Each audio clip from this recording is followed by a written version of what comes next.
Hari ini luar biasa Bapak Ibu, Shalom ya. Selamat siang semuanya. Siang pagi ya?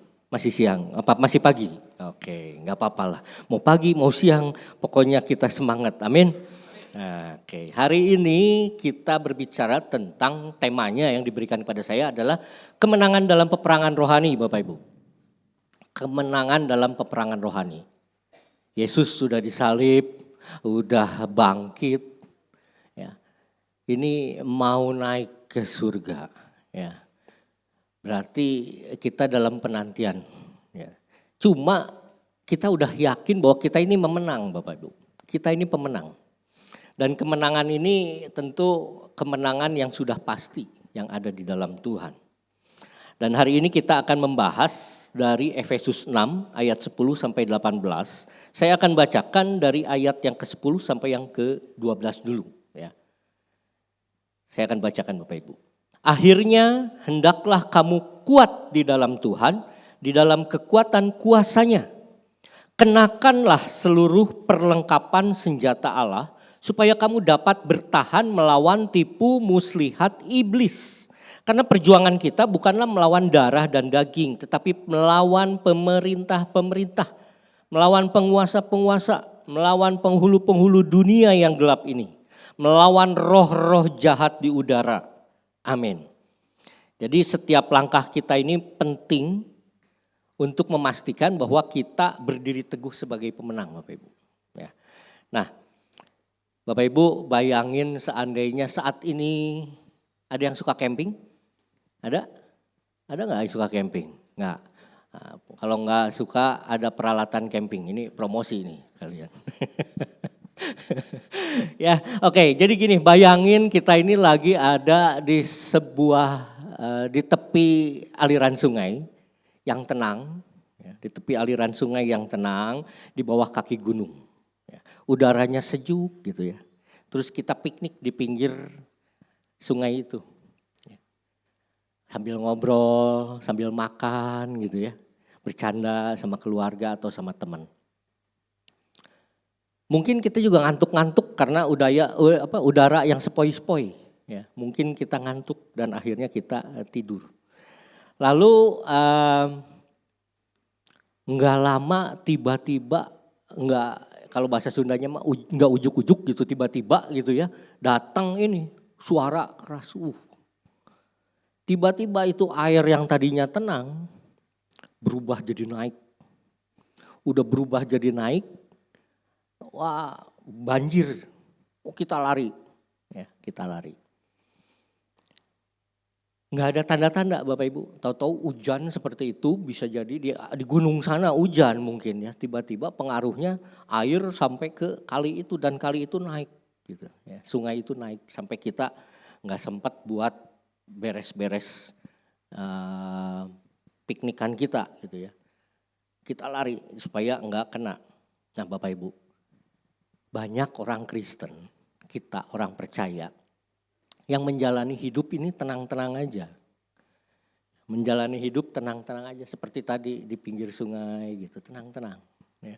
Tapi Rasul Paulus tadi mengingatkan kita bahwa kita ini sebetulnya melawan penguasa-penguasa, pemerintah-pemerintah.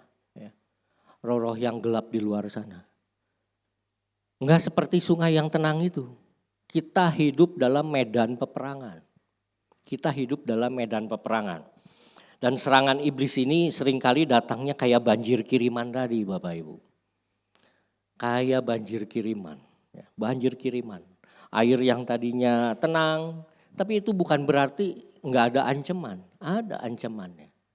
Dan hidup kita yang tenang-tenang saat ini bukan berarti kita harus selalu tenang juga, bukan. Artinya kita juga banyak ancaman-ancaman dari luar sana. Dan ini bisa menghanyutkan kita kapan aja kalau kita enggak siap. Kalau kita enggak siap. Efesus 6 ayat 12 tadi Paulus mengatakan karena perjuangan kita bukanlah melawan darah dan daging, tapi melawan pemerintah-pemerintah. Melawan penguasa-penguasa, melawan penghulu-penghulu dunia yang gelap ini, melawan roh-roh jahat di udara. Kita enggak kelihatan. Kalau yang kelihatan kita mungkin dapat melawannya lebih gampang, mungkin benar ya. Kalau yang kelihatan kita bisa lebih, oh siap gitu. Enggak kelihatan. Enggak kelihatan. Dan yang enggak kelihatan ini tentu jauh lebih sulit Bapak Ibu. Ya. Yang lebih masalah justru enggak kelihatan itu justru ternyata dekat sama kita. Ada dalam hati kita. Roh kita perang melawan kuasa-kuasa kegelapan. Enggak jauh-jauh, adanya di dalam hidup kita. Ada di dalam hidup kita dan itu yang kita perangi Bapak Ibu. Kita berperang di dalam hidup kita, kedagingan atau roh. Dan tentu kalau kita mau menang menghadapi kuasa gelap ini, maka kita perlu bersandar penuh sama kuasa Tuhan. Tadi lagunya tadi gitu kan, engkaulah sandaranku. Itu, kita harus bersandar penuh sama Tuhan. Sehingga secara roh kita juga kuat. Dan kekuatan ilahi nyata ketika kita nomor satu ini Bapak Ibu. Kuat di dalam Tuhan. Jadi poin-poin ini adalah poin-poin yang nanti akan Bapak Ibu bahas di Komsel. Ya. Kuat di dalam Tuhan, ayatnya yang ke-10. Akhirnya hendaklah kamu kuat di dalam Tuhan. Akhirnya kita dalam pergumulan dalam segala sesuatu, akhirnya kita kuat, harus kuat di dalam Tuhan. Di dalam kekuatan kuasanya. Karena di dalam kekuatan kuasanya enggak ada lawan lagi. Kita harus kuat di dalam Tuhan. Masalah utama hidup kita bukan masalah di orang lain Bapak Ibu. Kadang-kadang kita berpikir seandainya aja kalau saja pasangan kita berubah. Kalau saja bos saya ini lebih baik. Kalau orang lain. Kalau saja situasi saya enggak seperti saat ini. Yang kita salahin di luar sana. Padahal Paulus bilang masalah hidup kita ini bukan itu, bukan. Tapi peperangan di dalam hidup kita yang harus kita lawan. Peperangan secara rohani. Bapak Ibu tahu wayang kulit? Ada yang suka nonton wayang kulit? Enggak ya? Oh di sini mah. Karena wayang kulit nontonnya semalaman ya biasanya ya. Berarti baik-baik di sini ya. Enggak pernah semalam suntuk nonton wayang kulit ya. Wayang kulit itu kalau kita ngelihat Bapak Ibu, kalau kita kan nonton wah perang Gatot Kaca, Bima gitu ya, dari belakang, dari depan, bayangannya aja wah gitu. Seru ngedengarnya Bapak Ibu ya, mungkin ngedenger wah si Dalang, wah berantem gitu ya. Rame gitu. Tapi sebenarnya semua itu kan digerakinnya sama si dalang. Ada dalangnya Bapak Ibu, ada dalangnya. Begitu juga hidup kita. Masalah konflik tekanan, ada dalangnya Bapak Ibu. Ada dalangnya. Ya, dalangnya ada. Siapa? Kira-kira siapa? Iblis. Dalangnya iblis, masalah, konflik, ada yang dihadapi sama kita sendiri. Gara-gara kita iya ada. Masalah yang terjadi karena kita ada. Ya. Tapi karena apa? Karena kita ngandelin kekuatan sendiri. Kita bukan ngandelin Tuhan. Sehingga akhirnya ada masalah. Tapi lebih banyak masalah itu diciptakan karena kita membuka celah. Dan celah itu membuat iblis yang masuk. Begitu iblis masuk, kayaknya kok masalahnya bukan tambah selesai, tambah berunyam, tambah besar. Nah itulah kalau kita tidak mengandalkan Tuhan, tidak kuat di dalam Tuhan. Akhirnya iblis yang lebih banyak bergerak di dalam kehidupan kita. Ego kita. Iblis juga enggak suka datang pelan-pelan, Bapak. Enggak suka datang terang-terangan gitu. Pelan-pelan datangnya. Datangnya tuh pelan-pelan iblis juga. Pinter Bapak Ibu, makanya beberapa waktu lalu, minggu lalu itu siasat iblis yang kita pelajari. Ya, siasat iblis, begitu siasat iblis kita udah tahu kita harus menang. Dan kita adalah pemenang, makanya hari ini temanya kemenangan dalam peperangan rohani. Tapi kalau kita udah menang, kita juga tetap bisa diserang kalau kita enggak kuat di dalam Tuhan. Makanya kita harus kuat di dalam Tuhan. Iblis itu datang tadi mungkin enggak secara baik semualah datangnya kelihatannya gitulah iblis itu. Ya. Dia nggak akan bilang ini dosa, ayo lakukan. Nggak mungkin. Kita udah tahu kok dosa, benar nggak? Iblis tuh nggak akan bilang ini dosa, ayo lakukan. Nggak mungkin bilang seperti itu. Iblis bilang mungkin orang lain melakukan. Kalau kamu nggak melakukan bodoh sekali. Ya, itu yang namanya intimidasi, Bapak Ibu. Diintimidasi kita ini. Diintimidasi. Orang lain melakukan, kamu nggak mau melakukan, bodoh kamu. Ya, itu pikiran kita, ada di dalam pikiran kita. Intimidasi namanya. Atau dakwaan. Dakwaan itu mungkin masa lalu kita diungkit-ungkit sama si iblis, diingat-ingat lagi. Kamu kan dulu mencuri. Ya sekarang melakukan sekali lagi juga nggak apa-apa lah gitu. Itu mungkin gitu, diingetin kita tuh. Dulu kamu pernah mencuri, nggak apa-apa sekarang melakukan lagi. Didakwa secara nggak langsung. Atau kompromi. Ini nggak apa-apa kok. Semua orang juga sama melakukan itu, Tuhan pasti ngerti. Iblis bisa jadi melakukan hal yang seperti itu dalam hidup kita Bapak Ibu. Ada intimidasi, ada dakwaan. Ada kompromi. Sedikit-sedikit nggak apa-apa. Sedikit marah nggak apa-apa sedikit marah. Memang kita juga marah-marah mah ya suka ya Bapak Ibu ya. Marah gitu ya. Sedikit tapi ya karena di sini percaya cuman sedikit marah. Bukan pemarah. Ya. Kalau yang marah-marah namanya pemarah. Ya, sedikit marah ingat langsung berhenti lagi ya. Sedikit marah nggak apa-apa betul. Yesus juga pernah marah, tapi bukan artinya kita membiarkan kemarahan itu ada dalam hidup kita, bukan. Sedikit kesel, ya mungkin pernah lah, ya. Tapi bukan jadi orang juga yang akhirnya ngeselin orang lain. Ya. Nggak langsung iblis itu melakukan hal-hal tersebut, pelan-pelan, dan kita akhirnya diseret masuk. Pernah dengar satu cerita kalau katak itu Bapak Ibu, dimasukin ke air panas, kita mau ngerebus katak yang masih hidup ceritanya, tapi nggak pernah lah saya yakin. Cuma maksudnya ini gambaran aja. Kalau katak dimasukin ke air panas, pasti loncat keluar. Cuma kalau katak itu dimasukin ke air dingin, dia biasa-biasa aja. Terus kita nyalahin kompor pelan-pelan jadi anget panas, nggak kerasa. Nah kita sama Bapak Ibu, iblis itu seperti itu. Dingin, nggak kerasa, tapi pelan-pelan iblis nyalahin tuh kompor. Dan kita akhirnya kepanasan tapi udah nggak bisa apa-apa. Kita udah masuk ke dalam jeratannya iblis. Nah itu yang kita perlu waspadai. Begitu cara iblis melakukan dosa dalam hidup kita. Nggak kerasa, enak semua yang ditawarin sama iblis, benar.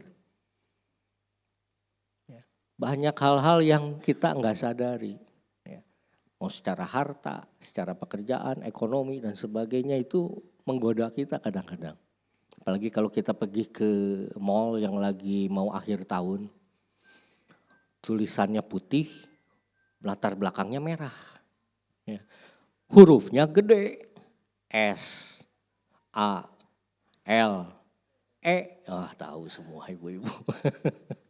Bahkan kalau angkanya udah gede 70%. Waduh. 70% rasanya wah menarik. Padahal duit pas-pasan. Beli nggak kira-kira? Kebanyakan beli. Masalahnya di situ juga. Godaan iblis Bapak Ibu. Begitu duit kita habis, wah ribut sana sini. Ya, padahal apa? Karena keinginan pribadi, keinginan diri sendiri. Ini mah contoh, di sini nggak ada. Saya takut pulangnya nanti. Nggak ada, di sini baik-baik. Ya pokoknya iblis itu melakukan segala sesuatu dengan cara yang mungkin kita nggak sadari itu. Jadi kita harus kuat di dalam Tuhan. Karena apa? Sumber kekuatan kita bukan secara fisik Bapak Ibu. Mau badan kita gede, rajin nge-fitness, rajin angkat beban, enggak pengaruh buat iblis mah. Ya, mau kita pinter, jago nari, jago nyanyi, jago apa, iblis juga enggak masalah. Silahkan, iblis bilang. Mau kita pengalamannya melawan kuasa kegelapan di luar sana, tapi iblis juga enggak pernah ngelarang kita kok buat datang ke gereja. Enggak, iblis itu enggak akan ngelarang kita ke gereja. Bisa jadi seperti itu loh, benar. Yang iblis takutin cuma kalau kita bertobat sungguh-sungguh kepada Tuhan. Itu yang iblis takutin. Iblis mah gak takut. Kalau ini malahan mungkin sok kamu ke gereja juga gak apa-apa. Kamu mungkin melayani juga gak apa-apa. Tapi hati-hati. Karena iblis nunggu celah. Dan begitu ada celah dia masuk. Jadi kita kalau mau melayani dengan sungguh-sungguh. Kalau mau ke gereja dengan sungguh-sungguh. Ya, gereja sungguh-sungguh, sepinter-pinternya kita, iblis itu lebih pinter, tapi Tuhan kita maha pinter. Sekuat-kuatnya kita, iblis jauh lebih kuat, tapi kekuatan kita yang gak terbatas cuma ada di dalam Tuhan. Iblis kuat, lebih kuat dari kita, tapi kekuatan Tuhan gak terbatas. Ya. Jadi iblis itu sekali lagi bukannya tadi mau menjerat secara ini, dia tekun juga Bapak Ibu. Kita kadang-kadang kalah tekun sama iblis, beneran. Iblis tekun nungguin celah yang bisa dia masukin dalam hidup kita. Cuma kitanya kadang-kadang gak tekun, baca firman enggak, doa enggak. Ya, itu yang jadi masalah. Jadi iblis bleng masuk gitu ya. Nah hati-hati Bapak Ibu ya. Jadi setelah kita tahu siapa musuh kita harus kuat di dalam Tuhan. Cuma gimana caranya supaya kuat berdiri teguh dan tidak hanyut. Yang kedua, Paulus memperkenalkan sesuatu yang penting. Kenakan perlengkapan. Kenakan perlengkapan. Di ayat yang ke-11 sampai 17 di situ disebutkan ada beberapa senjata yang akan kita bahas ya. Jadi mengenakan senjata ini artinya apa? Kita enggak bertindak secara pasif, tapi kita bertindak aktif Bapak Ibu. Ini keputusan buat kita mau memakai perlengkapan senjata Allah atau enggak. Keputusannya ada di Bapak Ibu sekalian. Kita merasa udah kuat, oke. Tapi kita harus perang melawan iblis. Kita harus perang, bukan kita diem aja. Negara kita udah merdeka. Kalau tentara, polisi semua diam di barak, kejahatan merajalela, benar? Jadi kita harus berperang. Makanya polisi, tentara tetap ada gitu. Ya, patroli dan sebagainya. Kita sama Bapak Ibu harus siap siaga. Bukan cuma kuat aja, tapi ternyata Paulus memperkenalkan yang namanya perlengkapan senjata Allah. Dikatakan ambillah seluruh perlengkapan senjata Allah. Supaya apa? Supaya kita bisa tetap berdiri teguh. Supaya kita tetap bisa berdiri teguh. Dengan senjata Allah kita bisa menang di dalam peperangan roh ini. Apa aja perlengkapan senjata Allah? Yang pertama di ayat 14a Bapak Ibu. Jadi berdirilah tegap, berikat pinggangkan kebenaran. Saya pakai ikat pinggang Bapak Ibu. Karena takut melorot celana saya gitu ya. Bapak Ibu juga pasti pakai ikat pinggang kan? Ada yang pakai ikat pinggang? Ada ya, perempuan juga kadang-kadang suka pakai ikat pinggang kan? Selain sebagai hiasan, benar nggak? Ya, sebagai hiasan iya. Ya, apalagi kalau ada mereknya gitu ya. Wah hiasan. Tapi masalahnya bukan masalah mereknya. Tapi fungsinya. Apa fungsi ikat pinggang? Memperkuat dan menyatukan perlengkapan. Kalau kita pakai ikat pinggang di sini memperkuat apa supaya ya itu tadi celana nggak kedodoran gitu. Jadi ikat pinggang selain memperkuat juga menyatukan. Karena di ikat pinggang kita kalau tentara gitu kadang-kadang suka diselipin apa gitu ya, senjata dan sebagainya. Nah itu yang diambil sebagai fungsi dari ikat pinggang. Jadi kalau Paulus menggambarkan ikat pinggang ini sebagai kebenaran bukan artinya bicara tentang hukum. Tapi berbicara tentang apa yang ada di dalam hidup kita. Kebenaran apa yang ada di dalam hidup kita. Orang hidup di dalam kebohongan bisa aja terlihat tenang. Bisa terlihat tenang orang yang berbohong itu Bapak Ibu. Tapi sebenarnya mungkin dalam hatinya takut ketahuan. Bisa jadi seperti itu. Aduh, nanti kalau ketahuan gimana? Akhirnya apa? Bikin bohong yang lain lagi. Dan kita terikat sama kebohongan itu. Dari bohong yang satu ke bohong yang lain. Dari bohongnya ini loncat lagi ke bohong yang lain. Ngumpuk. Tapi sepintar-pintarnya tupai melompat, akhirnya akan jatuh juga. Hati-hati Bapak Ibu. Ya, kebanyakan orang yang berbohong itu ya tadi, buntutnya sih pasti dia nggak akan hidup dalam kebenaran. Jadi firman Tuhan ngingetin kita, pakai ikat pinggang. Supaya kita hidup di dalam kebenaran. Caranya gimana? Baca firman Tuhan. Nah setelah bagian luar ini rapi, ternyata yang kedua perlengkapan itu adalah baju sirah keadilan. Ayat 14b. Dan berbaju sirahkan keadilan. Bapak Ibu, berbaju sirah keadilan ini berbicara melindungi hati kita, jantung kita, peralatan dalam kita, organ-organ tubuh kita yang penting ditutup. Ya. Mungkin hati kita ada kepahitan, diserang sama iri hati, diserang sama hal-hal lain yang mungkin membuat kita nanti akan bisa jadi jatuh. Ya. Tapi dengan menggunakan penutup ini, ya, organ tubuh kita ini terlindungi. Termasuk tuduhan-tuduhan orang yang membuat kita jadi kesel, fitnahan orang yang membuat kita nyesek banget, sakit hati. Dan akhirnya si iblis mendakwa kita. Nah itu yang Tuhan mau supaya kita lindungi dengan berbaju sirahkan keadilan Bapak Ibu. Jadi sekali lagi kebenaran, keadilan bukan berbicara tentang hukum saja, tapi melainkan untuk hidup benar. Dan ini penting supaya kita bisa mendapatkan keadilan dalam Tuhan. Ya. Kalau Bapak Ibu pakai baju anti peluru, ya mungkin yang sering bergerak dalam ketentaraan mungkin tahu pakai baju anti peluru, Bapak Ibu. Kan gak mungkin pakai baju anti peluru, sedikit aja dibuka sebelah sini aman pasti, lebih gede. Siapa yang tahu? Siapa yang tahu nembaknya pas kena yang lobang itu, benar gak? Jadi hati-hati, jangan buka celah sedikit juga. Ya, kalau gambar ini berbaju sirahkan, wah itu ketutup semua Bapak Ibu. Ya, depan itu ketutup semua, depan belakang benar ketutup semua. Tapi ada juga yang berbaju sirahkan itu depannya aja, ada. Ya, yang modelnya gitu, tapi ada juga yang modelnya ke depan dan belakang.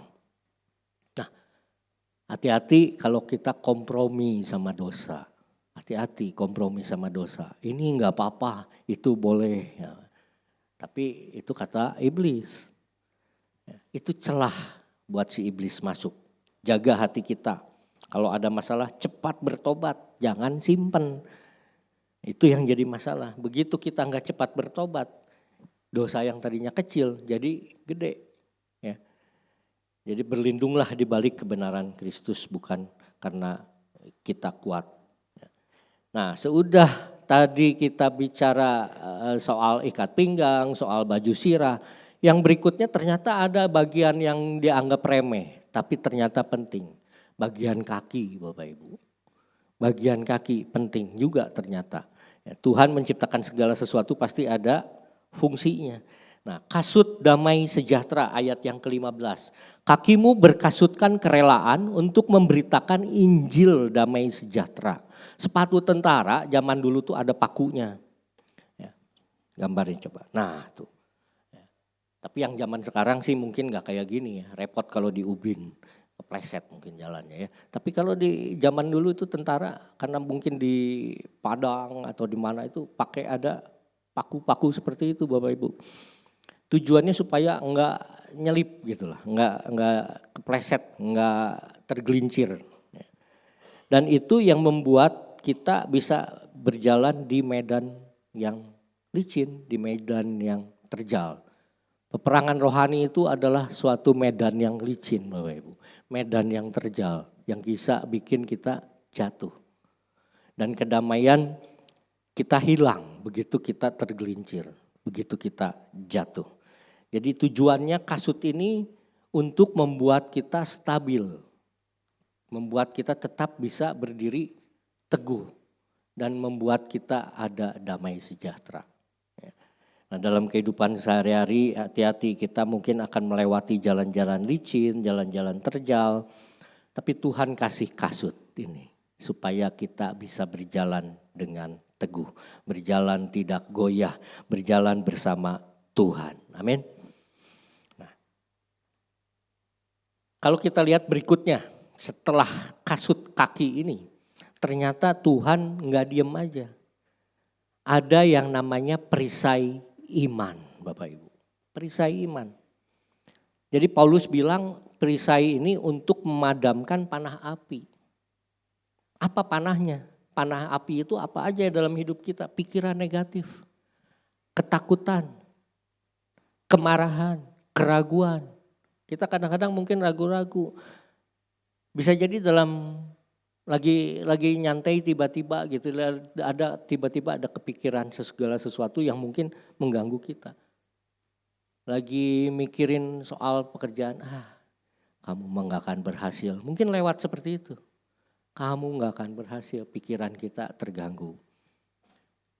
Tuhan mah gak akan peduli sama kamu. Mungkin pikiran kita bisa seperti itu Bapak Ibu. Lagi diam-diam tiba-tiba gini. Atau ada yang mendakwa kita, kamu gagal.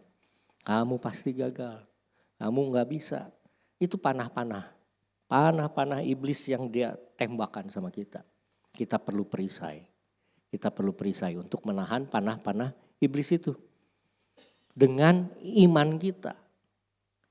Perisai itu adalah iman kita. Supaya kita enggak goyah. Iman bukan perasaan Bapak Ibu. Iman itu bukan perasaan. Iman itu sesuatu yang harus kita lakukan. Ambil keputusan bahwa kita tetap akan percaya Tuhan. Apapun yang terjadi. Yang belum kita lihat. Yang akan terjadi ke depannya apa kita percaya bersama Tuhan pasti baik. Itu yang namanya iman. Jadi tadi kita udah ikat pinggang, udah baju sirah, udah kasut, udah ada perisai. Berikutnya ternyata Tuhan kasih lagi. Yang namanya ketopong, kepala kita rupanya belum tertutup. Jadi dikasihlah yang namanya ketopong. Bukan kepotong Bapak Ibu ya. Ketopong ya. Kalau kepotong lain ya. Ketopong apa? Keselamatan. Ini yang melindungi pikiran kita. Karena peperangan besar terjadinya di pikiran kita Bapak Ibu. Kalau pikiran kita penuh kekhawatiran, ketakutan, rasa bersalah, hidup kita lama-lama jadi lemah. Hidup kita jadi lemah. Isi pikiran kita dengan firman. Jangan biarkan isi pikiran kita dengan pikiran-pikiran liar, pikiran-pikiran yang gak jelas. Ya. Mungkin sekarang juga ada sih yang berpikir seperti itu Bapak Ibu ya. Dalam keadaan begini dengar firman tapi pikiran kita balik di dia makan naon ya. Gitu ya. Atau mungkin sanggis aduh imah tadi ngisi kunci can ya. Mungkin ya. Mungkin seperti itu ya. Atau jangan-jangan aduh kompor udah nyala belum ya. Pikiran kita terganggu. Enggak salah sih pikiran kita mungkin mikirin rumah kita seperti itu. Makanya kita harus hati-hati. Ya. Atau lagi berpikir gini, lagi ada di ibadah gini berpikir toko rame enggak ya. Tadi udah dibuka, aduh nggak saya numelican. Wah jangan gitu ya Bapak Ibu ya. Dalam Tuhan pasti rame toko Bapak Ibu, amin. Ya, jadi kita fokus sama firman Tuhan. Ada di sini fokusnya sama firman Tuhan. Lagi pujian, fokus sama pujian, ikut nyanyi. Ya, karena iblis dikalahkan juga melalui pujian penyembahan kita. Ikut nyanyi, jangan diam aja. Sumbang suara nggak apa-apa, saya juga sumbang suaranya gitu ya. Dan nggak bisa nyanyi, saya juga beda sama penyanyi-penyanyi tadi. Ya, tapi yang penting apa? Kita nyanyi, kita semangat. Bener, kalau perlu gerak-gerak gak apa-apa, Pak Jo itu gerak-gerak. Gerak-gerak, tapi saya lihat memang semangat-semangat sih semua di sini ya. Luar biasa. Ya. Nah itu tadi baru pertahanan. Yang berikutnya ternyata buat nyerang. Ya. Buat nyerang, apa yang dikasih? Pedang sama Tuhan dikasih. Pedang roh, yaitu firman Allah Bapak Ibu. Yesus sendiri memakainya. Dia kalau waktu dicobain waktu itu dia berkata ada tertulis iblis kalah. Tertulisnya di mana? Taurat waktu itu. Kalau kita di mana sekarang? Tertulis di mana? Di Alkitab. Baca enggak masalahnya Alkitabnya? Nah itu. Ya. Nanti waktu kita lagi doa peperangan sama Tuhan, ada tertulis. Iblis nanya, tertulis di mana? Waduh, di mananya? Poho. Nah, yang penting memang bukan nomor ayatnya. Kadang-kadang kita nomor ayat mungkin susah ya. Tapi kita tahu. Misalnya, upah dosa adalah maut. Nah itu kan ngingetin kita. Bahwa kita kalau melakukan dosa ada maut. Yang menanti kita. Benar gak? Di mana eta? Pokoknya namanya upah dosa adalah maut. Enggak apa-apa. Ya. Firman Tuhan, katakan itu terus firman Tuhan dalam kehidupan kita. Carilah dahulu kerajaan Allah. Carilah dahulu kerajaan Allah. Makanya datang dulu ke gereja, ibadah dulu. Itu yang paling penting. Ya. Jangan asal ngomong aja, tertulis. Tertulis di mananya, aduh poho. Nah, kita mesti ingat. Ya. Tertulis bahwa Tuhan kita adalah Tuhan dari segala Tuhan. Tuhan kita memenang. Tuhan kita sudah bangkit dari maut. Katakan aja. Katakan, iblis kalah. Jadi kalau kita punya pedang Bapak Ibu, tapi gak pernah kita latihan pakai pedang, percuma juga benar. Jadi kita harus baca firman Tuhan. Diingat, direnungkan, bahkan kita pakai. Hafalkan ayatnya, ucapkan saat menghadapi masalah. Kita ada yang namanya gedor. Gedor itu satu pasal betul bisa kita sambil bikin perenungan di situ. Tapi bukan masalah itunya. Ya, Bapak Ibu mau satu pasal, mau dua pasal, tiga pasal. Yang penting Bapak Ibu lakukan atau tidak. Renungkan atau tidak. Itu yang harus kita lakukan. Yang terakhir Bapak Ibu dari perlengkapan senjata Allah ini adalah konsisten dalam doa di ayat yang ke-18. Berdoalah setiap pagi, enggak. Berdoalah setiap mau makan, enggak. Berdoalah setiap waktu. Setiap waktu, jadi kapan aja. Ya, mungkin kita berdoanya secara umum bangun tidur. Sebelum makan pagi, sebelum makan siang, sebelum makan malam, sebelum tidur. 5 waktu kita doa Bapak Ibu. Ya. Doa kita 5 waktu, yuk kita doanya setiap waktu. Kenapa? Wah saya kan lagi kerja, mana bisa doa. Loh kita berdoa dalam hati. Ya, berdoa dalam hati. Ya. Namanya juga doa, doa itu komunikasi. Komunikasi. Sama kayak tentara Bapak Ibu. Polisi kan punya HT. Dia komunikasi terus sama teman-teman yang lain. Sama atasannya. Kudu gimana, ini mesti gimana. Nah, kita juga sama. Konsisten di dalam doa. Komunikasi sama Tuhan. Gunakan hati kita Bapak Ibu. Doa. Supaya kita bisa komunikasi sama Tuhan. Dengan konsisten. Koneksi dengan Tuhan konsisten. Karena kita tahu dengan doa ada kekuatan dalam hidup kita. Kita ada ibadah doa di Mekarwangi ya, sekitar jam 12. Itu kita konsisten ngadain terus. Yang datangnya aja nggak konsisten Bapak Ibu. Kadang 5, ya, kadang 12. Jemaat kita 5.000, 7.000 gitu ya. Tapi yang datang cuma 5 Bapak Ibu. Wah saya ikut doa dari ini aja deh. Dari online, nggak jauh rumah saya di Mekarwangi mah jauh. Ikut online, ya di Zoom ada jam 5 pagi, jam 10, jam 12, jam 2, sore sampai malam juga ada. Tapi kalau dilihat yang hadir di doa, eta deui Bapak Ibu. Jumlahnya berapa? 50 paling banyak juga mungkin ya, 50, 60. Yuk kita ikutan mulai sekarang doa. Ada doa pagi dari jam 5, aduh kepagian, rada siang jam 10, aduh kergawe. Ya. Ya udahlah, rada siang lagi jam 12. Waduh, keur makan, istirahat kantor. Ya udah jam 2 masih kerja. Ya sore atuh ada jam 7 lah. Jam 7 juga jam makan. Ya udah jam 9 atuh. Jam 9 mau tidur, iraha deui atuh. Ya, jadi tetap doa konsisten, ada waktu-waktunya kita sediain. Ya, kita sediain waktunya. Kita ambil coba satu momen doa di waktu-waktu yang ada itu. Nah, kalau sebelumnya tadi kita bicara untuk menyerang menggunakan pedang, tapi kalau yang namanya doa Bapak Ibu, peluang pedang itu memang buat jarak dekat ya. Pedang itu buat jarak dekat. Pisau, pedang itu buat jarak dekat perangnya. Tapi kalau doa, Billy Graham bilang artileri berat. Kenapa? Dari doa bisa ngebom jarak jauh Bapak Ibu. Ya. Di Pusdik Armet saya rumah dekat sama itu. Saya dekat di daerah tentara di Cimahi. Pernah kalau mereka mau latihan itu mobilnya iring-iringan panjang. Ada yang bawa tank baja, ada yang bawa meriam. Wah keren-keren Bapak Ibu, gede. Iring-iringan panjang, bikin macet jalan iya. Tapi anak-anak senang ngelihat itu.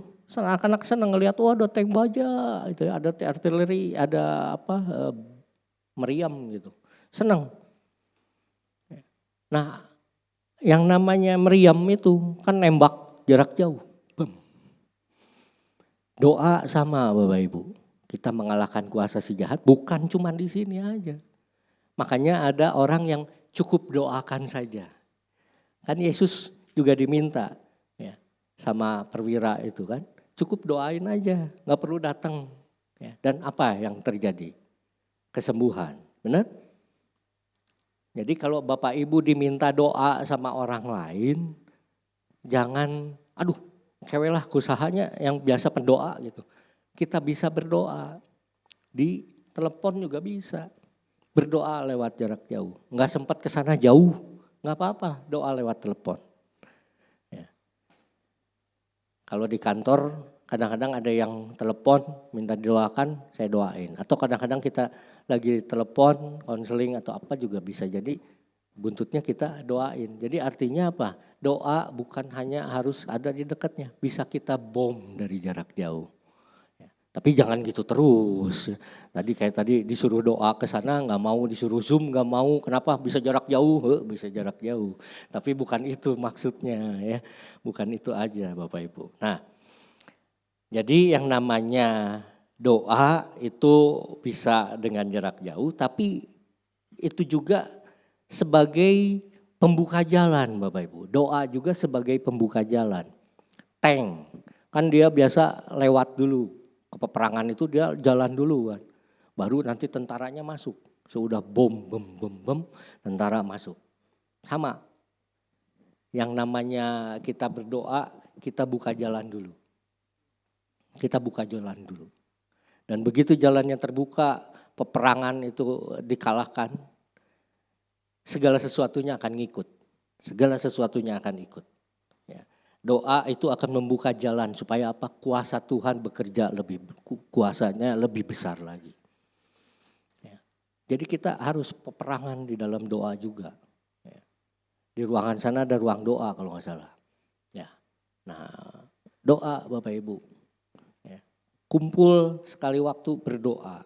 Saya percaya tadi juga di ibadah yang pertama mungkin Bapak Ibu udah ada yang datang berdoa sebelumnya.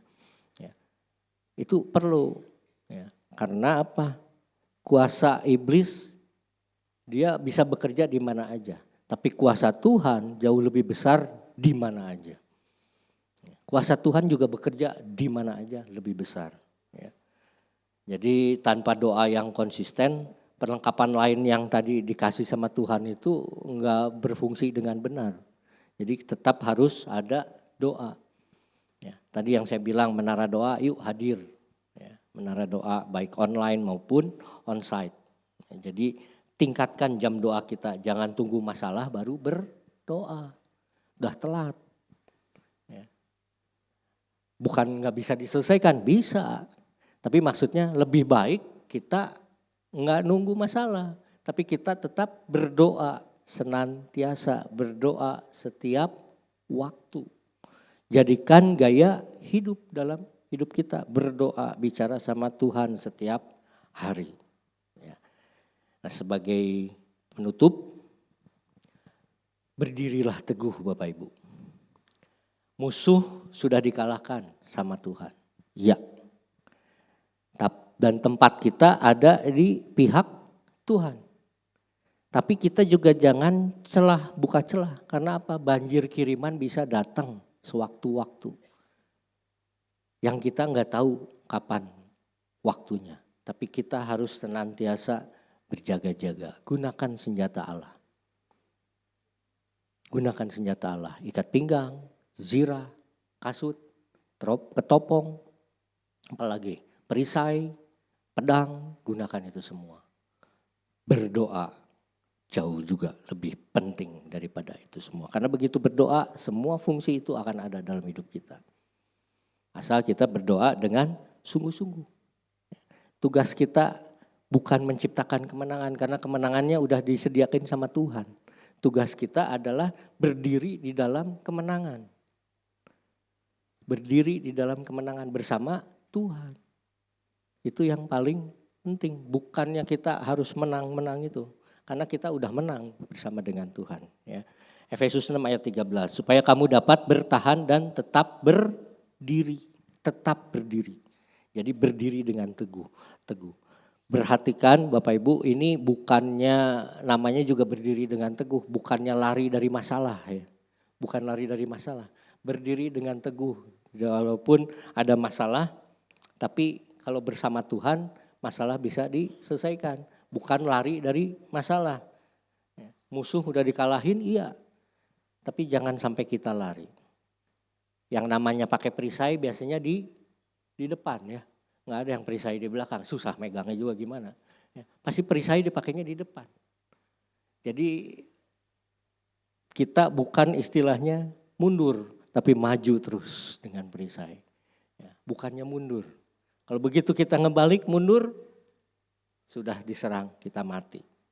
Yakobus 4 ayat 7 ayat terakhir. Karena itu tunduklah kepada Allah dan lawanlah iblis, maka ia akan lari daripadamu. Kekuatan ini, kekuatan dari Tuhan ini nyata saat kita ada di dalam Tuhan. Kenakanlah perlengkapan senjata Allah, konsisten di dalam doa. Ya. Yang lari adalah iblis, bukan kita. Yang lari adalah iblis, bukan kita. Kalau hari ini kita mungkin mengalami masalah, hari ini mungkin kita mengalami hal-hal yang tidak mengenakan. Ingat, kita ada di pihak Tuhan, kita ada di pihak pemenang.